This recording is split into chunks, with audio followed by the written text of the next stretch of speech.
This 5 ingredients mango ice cream is so delicious that you won't believe it's homemade. So come let's make mango ice cream. 2 cup full fat दूध, 1/3 cup शक्कर, 1/4 cup milk powder और 1 से 2 चम्मच cornflour डालकर mix करें। अब इसे cook करना स्टार्ट करें। केसर डालकर गाढ़ा होने तक पका लें।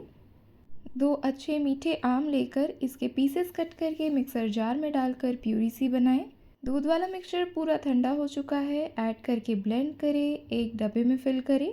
ढक्कन लगाकर 3-4 घंटे फ्रीज़र में सेट होने दें। सेमी सेट होने पर एक बार वापस मिक्सर में डालकर 30 सेकेंड्स के लिए ब्लेंड करें। एकदम स्मूथ क्रीमी ये आइसक्रीम का मिक्सचर रेडी है। दोबारा से डब्बे में फिल कर लें। ऊपर से मैंगो के पीसेस और बारीक कटा हुआ पिस्ता डाला है। बटर पेपर से कवर करें जिससे आइस क्रिस्टल्स नहीं बनेंगे और 8 से 10 घंटे या फिर ओवरनाइट फ्रीजर में सेट होने दें। And your 5 ingredients super creamy and delicious mango ice cream is ready.